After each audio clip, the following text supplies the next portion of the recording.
Salam sahabat Mahnaim dimanapun berada. Salam sejahtera dalam kasih Tuhan Yesus Kristus. Sebagai tanggapan kita atas himbauan pemerintah untuk tidak mengumpulkan massa dalam jumlah banyak. Tetapi saya harap ini tidak mengurangi kita untuk kita boleh mengalami Tuhan dalam hidup kita. Nah, mari kita buka firman Tuhan kita malam hari ini. Terdapat dalam kitab Mazmur pasal 91. Mazmur pasal 91, saya baca buat Bapak Ibu semuanya ayat 1 sampai ayat 16. Saya baca di dalam nama Tuhan Yesus Kristus. Orang yang duduk dalam lindungan yang maha tinggi dan bermalam dalam naungan yang maha kuasa akan berkata kepada Tuhan, tempat perlindunganku dan kubu pertahananku, Allahku yang kupercayai. Sungguh, dialah yang akan melepaskan engkau dari jerat penangkap burung, dari penyakit sampar yang busuk. Dengan kepaknya ia akan melindungi engkau, di bawah sayapnya engkau akan berlindung. Kesetiaannya ialah perisai dan pagar tembok. Engkau tak usah takut terhadap kedahsyatan malam, terhadap panah yang terbang di waktu siang, terhadap penyakit sampar yang berjalan di dalam gelap, terhadap penyakit menular yang mengamuk di waktu petang. Walau 1.000 orang rebah di sisimu dan 10.000 rebah di kananmu, tetapi itu tidak akan menimpamu. Engkau hanya menontonnya dengan matamu sendiri dan melihat pembalasan terhadap orang-orang fasik. Sebab Tuhan ialah tempat perlindunganmu, yang maha tinggi telah kau buat tempat perteduhanmu. Malapetaka tidak akan menimpa kamu, dan tulah tidak akan mendekat kepada kemahmu. Sebab malaikat-malaikatnya akan diperintahkannya kepadamu untuk menjaga engkau di segala jalanmu. Mereka akan menatang engkau di atas tangannya, supaya kakimu jangan terantuk kepada batu. Singa dan ular tedung akan kau langkahi, engkau akan menginjak anak singa dan ular naga. Sungguh hatinya melekat kepadaku, maka aku akan meluputkannya. Aku akan membentenginya sebab ia mengenal namaku. Bila ia berseru kepadaku, aku akan menjawab. Aku akan menyertai dia dalam kesesakan. Aku akan meluputkannya dan memuliakannya. Dengan panjang umur akan kukenyangkan dia dan akan kuperlihatkan kepadanya keselamatan daripadaku. Demikian pembacaan firman Tuhan. Berbahagialah orang yang mendengar dan melakukan kebenaran firman Tuhan. Para komentator Yahudi kuno meyakini bahwa Mazmur 91 ini lahir karena adanya yang namanya demonic attack atau serangan kuasa kegelapan. Nah, kalau saudara perhatikan secara seksama, maka ada 2 bagian besar dari ayat 1 sampai ayat 16 ini. Bagian yang pertama itu di ayat 1 dan ayat 2, kemudian di bagian kedua ayat 3 sampai ayat yang ke-16. Nah, kalau saudara lihat, perhatikan di bagian kedua ayat 3 sampai ayat 16, maka ini berisi tentang janji Tuhan. Janji penyertaan, janji perlindungan, janji pertolongannya. Ya, Tuhan akan nyatakan kepada umat-umatnya. Tetapi janji Tuhan ini tidak kita akan alami kalau kita tidak melakukan bagian yang pertama. Jadi saudara harus perhatikan dengan baik, janji Tuhan, pertolongan Tuhan, perlindungan Tuhan, penyertaan Tuhan, itu tidak akan terjadi dalam hidup kita selama kita tidak melakukan di bagian yang pertama. Nah, karena itu pada kesempatan ini, mari kita belajar bagian pertama ini, apa yang harus kita lakukan. Apa yang harus kita kerjakan supaya janji Tuhan, janji perlindungan, janji pertolongan, janji mujizat Tuhan nyatakan dalam hidup kita. Nah, kuncinya di bagian yang pertama adalah di ayat yang pertama. Orang yang duduk dalam lindungan yang maha tinggi dan bermalam dalam naungan yang maha kuasa. Nah, kalau saudara lihat dalam terjemahan bahasa Inggris, dalam versinya New American Standard Bible, dikatakan orang yang tinggal Ya, orang yang tinggal di tempat rahasia. Rahasia dari Allah. Jadi saudara yang dikasih Tuhan, bagian yang kedua, janji Tuhan, perlindungan Tuhan, pertolongan Tuhan akan kita alami bagi orang yang mau tinggal di tempat rahasia daripada Allah.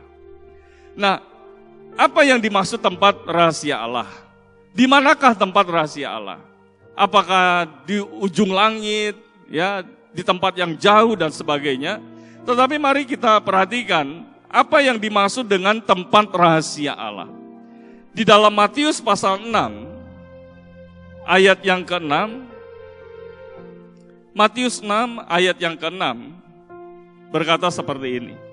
Tetapi jika engkau berdoa, masuklah ke dalam kamarmu, tutuplah pintu dan berdoalah kepada Bapamu yang ada di tempat tersembunyi.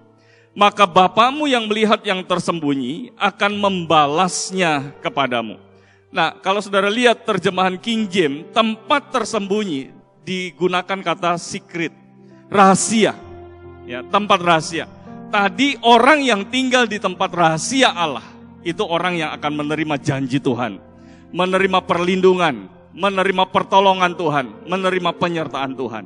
Nah, tempat rahasia Tuhan apa? Nah, dari ayat ini, Matius 6 ayat 6, kita tahu bahwa tempat rahasia Allah, waktu kita berdoa dengan Bapa kita di sorga. Waktu kita ada di dalam hadirat Tuhan, itulah tempat rahasianya Tuhan. Nah, saudara yang dikasih Tuhan, ya, sahabat Mahanaim dimanapun berada, mari di dalam situasi yang akhir-akhir ini serba menakutkan, mengerikan, mari tinggal selalu di tempat rahasia daripada Allah yang Maha Tinggi. Saudara, ketika kita tinggal di tempat rahasia Allah yang Maha Tinggi, janji Tuhan, itu Tuhan nyatakan dalam hidup kita.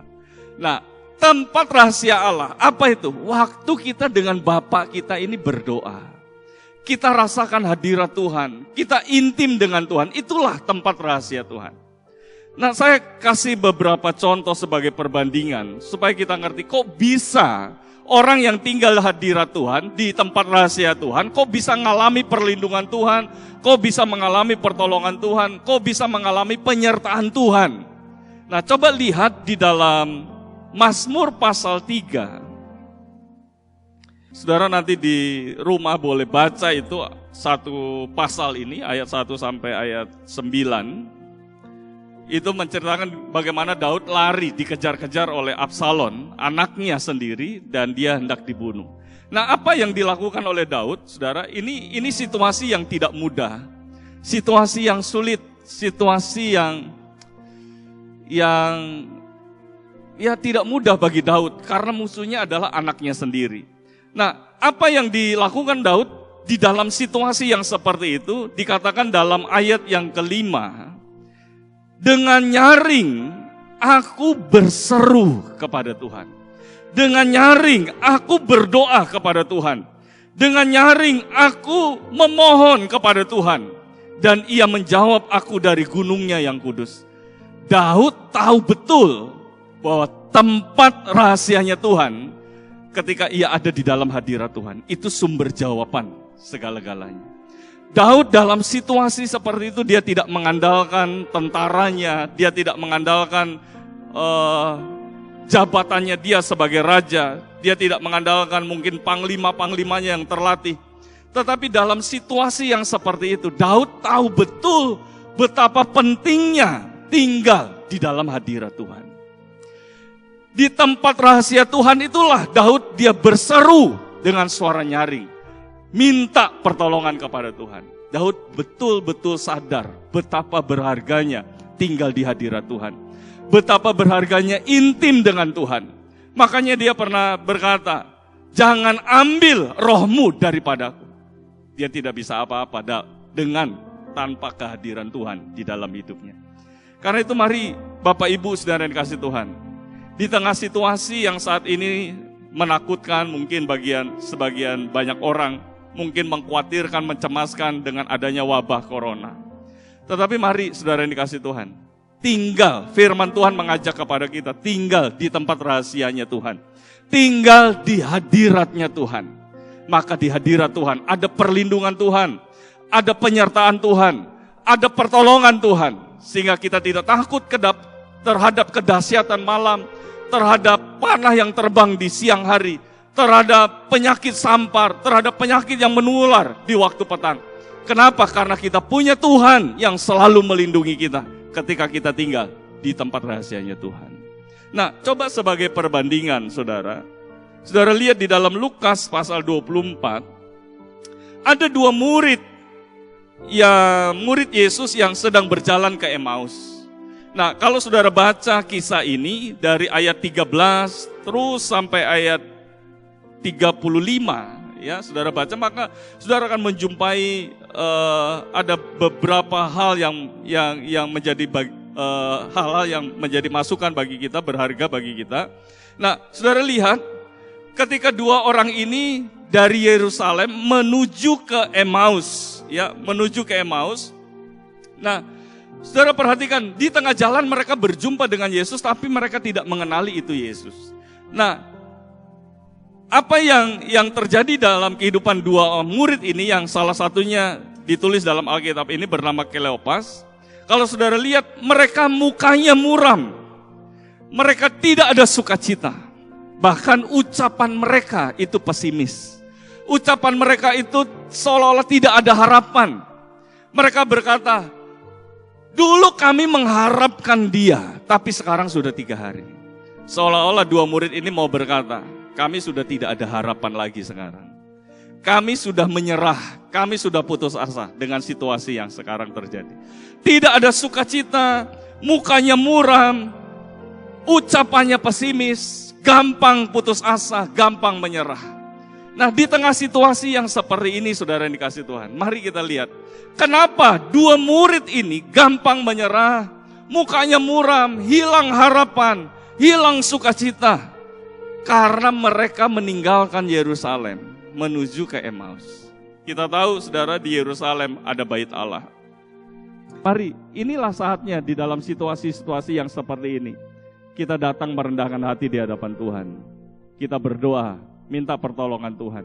Kita doakan buat Bapak Presiden kita, Wakil Presiden, semua para kabinet menteri, pemimpin-pemimpin, kepala daerah, ya, biar Tuhan memberikan kekuatan, perlindungan, kesehatan kepada mereka, dan mereka bisa menyelesaikan masalah wabah corona ini di negeri ini.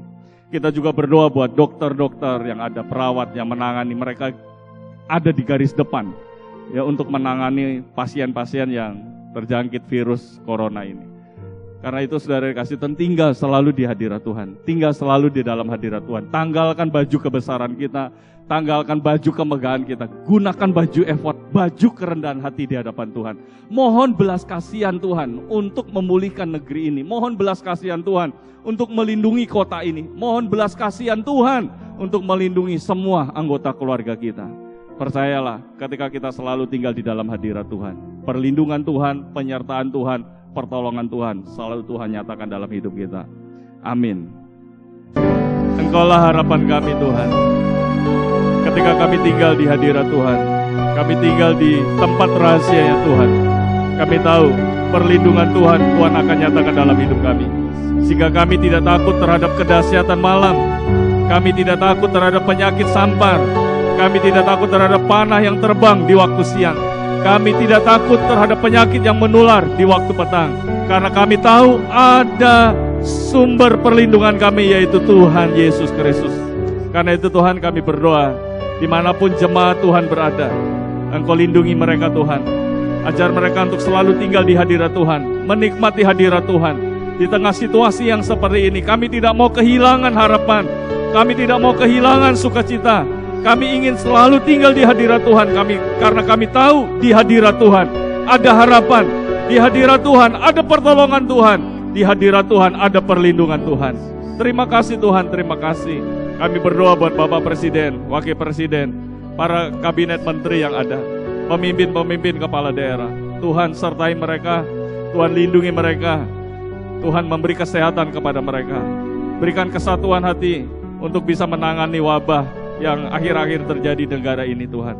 Kami juga berdoa buat tenaga-tenaga medis, dokter, perawat, yang menangani di garis depan. Tuhan lindungi mereka, Tuhan beri kesehatan, kekuatan kepada mereka semua. Pasien-pasien yang ada Tuhan, yang positif, Tuhan jamah, tidak ada perkara yang mustahil bagi Engkau. Dalam nama Tuhan Yesus Kristus, beri kesembuhan dalam hidup mereka. Terima kasih Tuhan, terima kasih. Lindungi jemaat Mahanaim dimanapun berada, baik yang di kota Rembang, baik yang ada di luar kota, dalam pekerja dan keluarga mereka. Tuhan berkati mereka semua. Tuhan lindungi mereka, mereka selalu ada dalam perlindungan Tuhan. Terima kasih Tuhan, terima kasih. Terima kasih Tuhan. Dan terimalah berkat. Allah akan memberkati engkau dan melindungi engkau. Allah akan menyinari engkau dengan wajahnya dan memberi engkau kasih karunia. Tuhan akan menghadapkan wajahnya kepadamu dan memberi damai sejahtera. Pulang dengan membawa berkat di dalam nama Tuhan Yesus Kristus. Mari sama-sama yang percaya kita katakan, amin.